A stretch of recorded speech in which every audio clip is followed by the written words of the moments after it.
Plus les leads arrivent sur votre portail HubSpot, plus votre audience email va s'accroître. Et c'est à partir de ce moment qu'il est important de maîtriser la communication avec ces leads pour soit les tenir au courant de vos actualités avec des newsletters par exemple, soit les accompagner dans leur parcours d'achat avec le nurturing. Dans cette vidéo, nous allons voir comment configurer et envoyer des emails marketing avec HubSpot pour tirer le plus de valeur de votre liste email. Donc déjà, il faut bien différencier les trois types d'emails dans HubSpot. On va avoir les emails transactionnels, qui sont des factures, mots de passe oubliés, etc. Les emails commerciaux, donc c'est des communications directes avec un prospect. Et les emails marketing, qui consistent à envoyer du contenu à vocation marketing à une liste de destinataires prédéfinie ou via un processus d'envoi défini. Aujourd'hui, on va s'intéresser à ces derniers, ce sont les emails marketing. La première chose à faire, comme pour toute mise en place d'actifs marketing sur HubSpot, c'est de vous rendre dans vos réglages, Tools, Marketing, Email.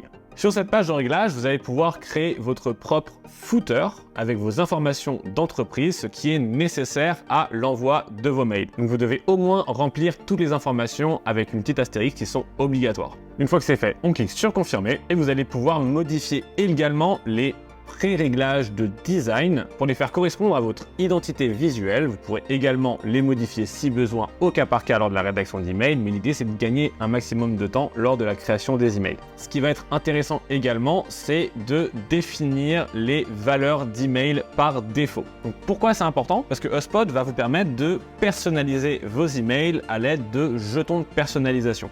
Donc par exemple, vous allez pouvoir écrire bonjour first name et automatiquement HubSpot va récupérer l'information du prénom du contact qui va recevoir le mail. Le problème, c'est que suivant les propriétés que vous allez utiliser dans vos emails, vous n'aurez pas forcément cette information pour 100% de vos leads. Vous allez devoir donc définir des valeurs d'email par défaut pour faire en sorte que HubSpot sache quoi mettre à la place de cette valeur de propriété qu'il n'a pas pour ce contact précis. Pour ce faire, on va dans Edit Default, on va choisir la propriété où l'on souhaite définir une valeur par défaut et on va pouvoir écrire l'ami par exemple. Donc ça veut dire que si on envoie un mail à un lead dont on ne connaît pas le prénom, au lieu d'écrire bonjour à rien, il va marquer bonjour l'ami.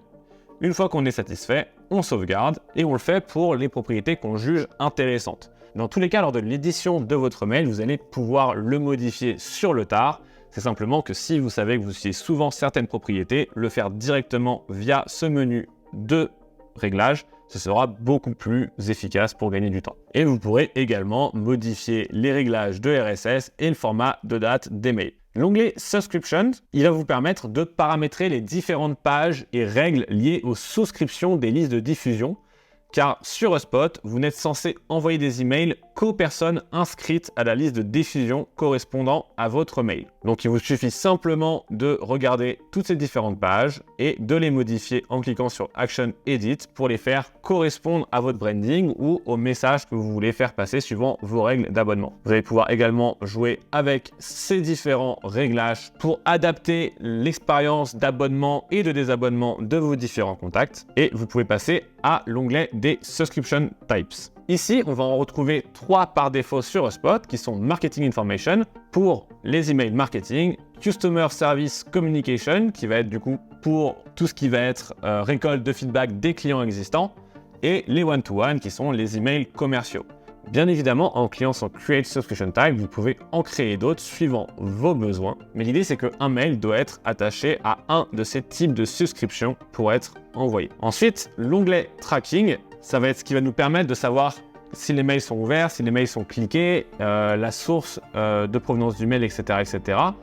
Par défaut, HubSpot a tout mis ouvert, donc il n'y a pas besoin d'y toucher, sauf si vous avez des règles strictes d'entreprise. À ce moment-là, vous pouvez venir ici pour les décocher et les adapter en fonction de vos besoins. L'onglet SMTP, lui, ça va être plus ce que j'appelle une publicité pour leur add-on d'email transactionnel. HubSpot va vous faire payer 500 $, je crois, pour avoir la possibilité d'envoyer des emails transactionnels, donc des emails de envoi de factures, de mots de passe oubliés, etc., etc., où vous allez pouvoir traquer de manière efficace leur envoi, leur ouverture, leur clic, etc. Pour notre cas de campagne d'email marketing, on n'a pas besoin de s'y intéresser. Et suivant votre abonnement, vous aurez peut-être accès à la page de Send Frequency pour gérer la fréquence d'envoi de vos mails. On peut choisir si nos leads reçoivent l'entièreté des mails qui leur sont destinés ou si on met, on va dire, un garde-fou où ils vont recevoir maximum 4 mails par semaine, par mois, par jour. On peut changer la fréquence comme bon nous semble. Et il me semble que c'est que pour les marketing enterprise qu'on a accès à cette fonctionnalité dans tous les cas. Donc voilà, maintenant tout est bien paramétré, il ne nous reste plus qu'à présenter directement l'outil d'email marketing. Petite pause pour vous informer que cette vidéo s'inscrit dans une série de formations gratuites sur comment mettre en place votre portail HubSpot le plus optimisé possible. Cette série de vidéos va être divisée en 7 modules, s'attardant chacun sur un aspect fondamental de la mise en place d'un portail HubSpot. Et chaque module se compose de plusieurs vidéos orientées vers la prise d'action qui va permettre de mettre en place soit une fonctionnalité, soit un aspect clé de votre portail HubSpot. Si ce n'est pas déjà le cas au moment où vous regardez cette vidéo, les vidéos de cette série vont sortir progressivement et seront ajoutées à cette playlist. J'ai également préparé une page web privée recensant l'intégralité du contenu de cette formation avec du contenu bonus pour vous accompagner dans la mise en place de ce portail. Donc pour bénéficier de cet accès gratuit et être notifié de la sortie de chaque nouveau chapitre, je vous invite à cliquer sur le lien en description de cette vidéo. Donc pour ce faire, vous vous rendez dans Marketing et Email. Donc si vous suivez cette série depuis le début, vous devez vous en douter, sur cette page, on va retrouver la liste de tous les emails que l'on a envoyés, publiés, planifiés ou en brouillon. Et donc pour créer notre premier email, on clique sur Create Email. Et là, un premier choix s'offre à nous et ça me permet d'expliquer une différence importante puisque HubSpot va classifier les emails en 3 catégories. Les emails manuels, automatisés et les emails blog RSS.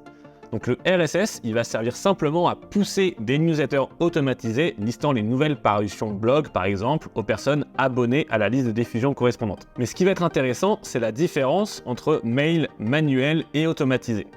On a 2 manières d'envoyer des mails, donc soit via un instant T à une audience A, comme c'est le cas pour une newsletter par exemple.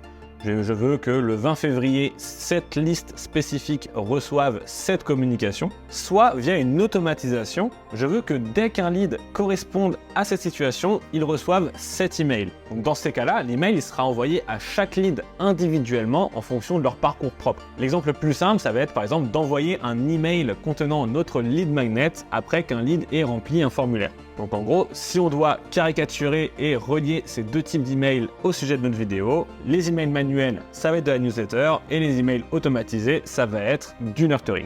Les emails automatisés, ils sont le plus souvent utilisés dans un outil qu'on appelle Workflow, qui va gérer les automatisations, et c'est une fonctionnalité réservée aux abonnements pro. Mais vous pouvez toujours en tirer un peu parti avec des automatisations simplifiées de la version Starter, qui va vous permettre par exemple d'envoyer un seul email à la suite de la soumission d'un formulaire. La bonne nouvelle, c'est que la création de ces emails est la même, donc vous pouvez prendre celui qui vous intéresse. Dans le cas de notre série, on va vouloir créer un email de nurturing à chaque fois qu'un lead télécharge notre lead magnet, donc on clique sur automatisé. Maintenant, on peut choisir le template correspondant le plus à notre projet et commencer à éditer notre email. Donc vous pouvez faire le tour de tous les templates pour voir s'il y en a un qui correspond à vos besoins. Personnellement, je suis un adepte des emails plein blanc que en texte pour éviter que ça fasse un peu trop promotion commerciale. Et comme pour tous les autres actifs marketing, les emails se construisent sous forme de blocs que l'on peut disposer comme bon nous semble. Donc libre à vous de le façonner suivant votre bon vouloir. On va pouvoir rajouter des images, on va pouvoir modifier sa taille,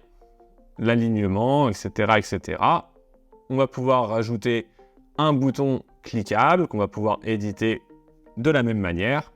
On va pouvoir vraiment créer le mail que l'on souhaite pour l'adapter aux besoins de notre communication. Et l'avantage des emails HubSpot, c'est qu'ils permettent une hyper personnalisation de nos contenus. Donc on va pouvoir jouer avec des jetons de personnalisation, avec des règles intelligentes et des A/B tests. Si vous souhaitez connaître toutes les méthodes de personnalisation de vos emails, je vous invite à visionner la vidéo que j'ai faite à ce sujet il y a quelques mois. Mais une fois que votre email est parfaitement rédigé et designé, il ne vous reste plus qu'à paramétrer les réglages de ce dernier. Donc on se rend sur Settings et on va pouvoir choisir le nom de l'envoyeur, l'adresse qui va servir à envoyer la communication, qu'on va pouvoir modifier suivant toutes les adresses qu'on a renseignées dans notre CRM au préalable. On va pouvoir ajouter un objet à notre mail, un texte de preview.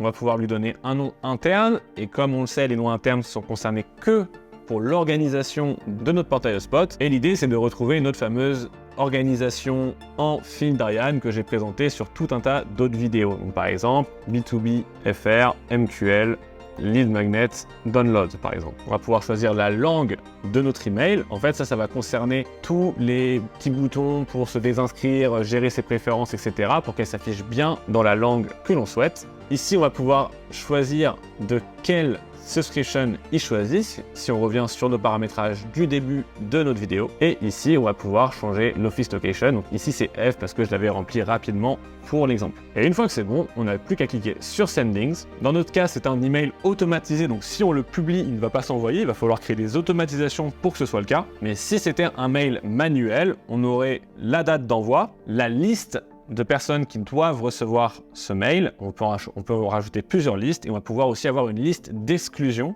qui va faire en sorte que les membres de cette liste ne reçoivent pas cette communication, même s'ils appartiennent à la liste de diffusion originelle. Avant de publier ou d'envoyer un mail, je vous conseille simplement de cliquer sur Send Test Email. Il faut choisir les personnes qui vont recevoir ce test et vous pouvez prétendre que ce mail est envoyé à un contact en particulier pour vérifier que tous les jetons de personnalisation s'appliquent bien à l'email. Quand tout est bon, on clique sur Review and Publish et on arrive sur la page analytique de notre email où on va pouvoir avoir les données de base, son sujet, la dernière fois qu'elle a été modifiée, son envoi, etc.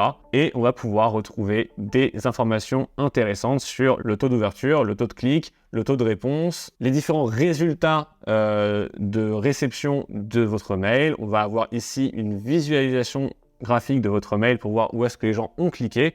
Bref, on va avoir tout un tas d'informations importantes pour mesurer la pertinence et l'impact de votre mail dans votre communication marketing. Dans le cadre de campagnes d'email de nurturing, je vous conseille de mettre en place des workflows de nurturing plus poussés que simplement un seul email. Si vous possédez une version HubSpot Pro, c'est possible et j'ai d'ailleurs créé une vidéo dédiée à ce sujet pour mettre en place un workflow de nurturing le plus optimisé et complet possible. J'espère que cette vidéo vous a plu. Si c'est le cas, n'hésitez pas à mettre un pouce en l'air, à vous abonner à la chaîne et à sauvegarder la playlist de cette série de formations pour être sûr de ne pas rater les prochains épisodes. Et n'oubliez pas le lien dans la description vous donnant accès à l'entièreté du contenu et du contenu bonus additionnel sur comment mettre en place son portail HubSpot de la manière la plus efficace possible. Pour ceux qui me découvrent avec cette vidéo, je suis Grégoire, expert HubSpot depuis plus de 7 ans et je vous dis à très vite pour de nouvelles astuces HubSpot.